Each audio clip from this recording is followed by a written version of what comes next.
नमस्कार दोस्तों, बहुत बहुत स्वागत है आप सभी का हमारे यूट्यूब चैनल में। दोस्तों आइए सुनते हैं जीवित पुत्रिका व्रत की कथा। बहुत ही मार्मिक कथा है ये।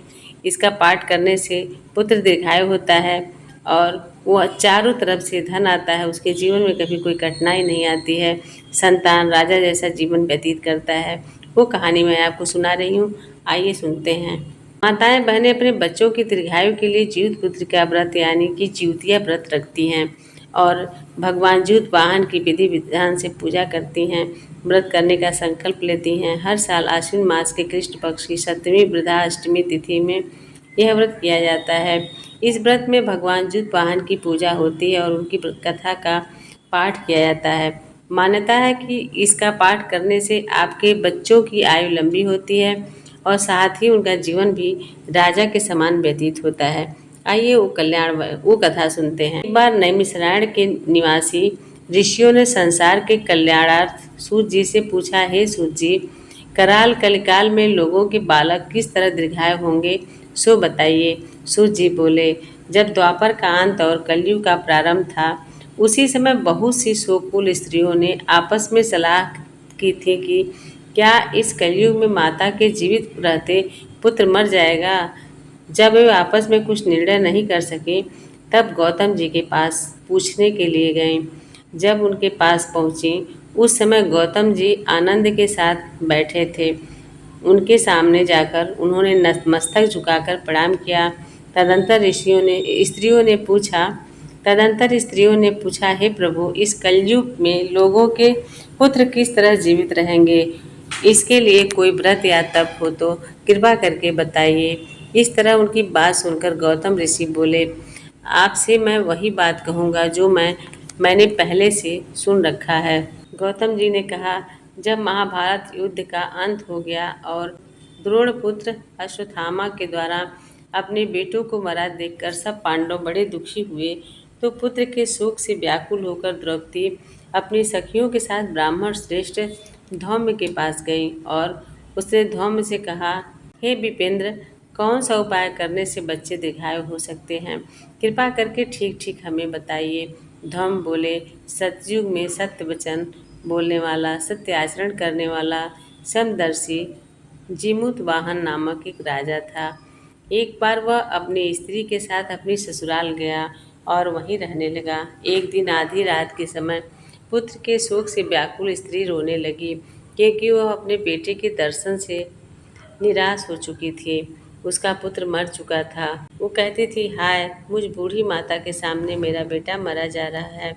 उसका रुदन सुनकर राजा जिमुद वाहन का तो मानो हृदय विदीर्ण हो गया। वह तत्काल उस स्त्री के पास गए और उनसे पूछा, तुम्हारा बेटा कैसे मरा है। बूढ़ी माता ने कहा, गरुड़ प्रतिदिन आकर गांव के लड़कों को खा जाता है। इस पर दयालु राजा ने कहा, माता, अब तुम रो मत, आनंद से बैठो, मैं तुम्हारे बच्चे को बचाने का यत्न करता हूँ।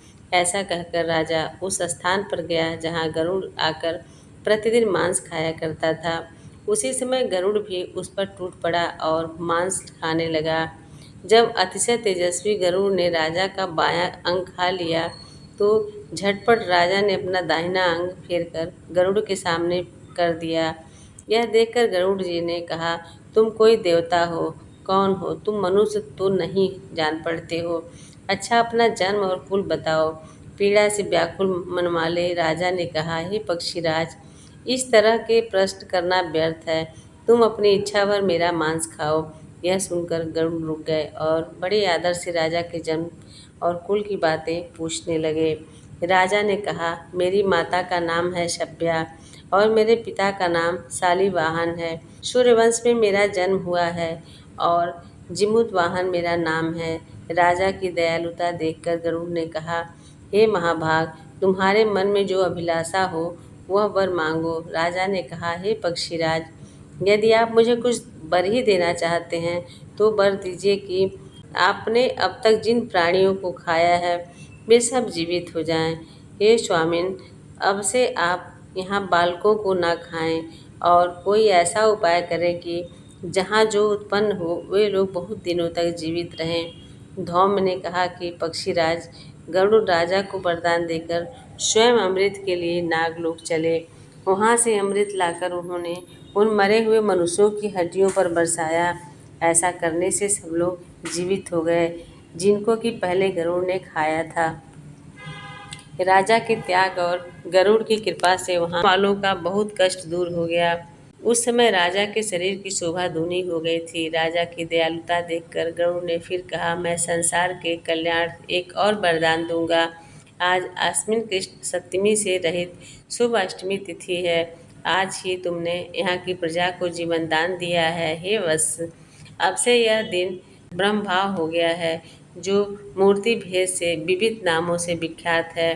वही त्रैलोक्य से पूजित दुर्गा अमृत प्राप्त करने के अर्थ में जीवित पुत्रिका कहलाई हैं। सो इस तिथि को जो स्त्रियां उस जीवित पुत्रिका की और उसकी आकृति बनाकर तुम्हारी पूजा करेंगी, तो दिनों दिन उसका सौभाग्य बढ़ेगा और वंश की भी वृद्धि होती रहेगी। हे महाभाग, इस विषय में विचार करने की भी आवश्यकता नहीं है।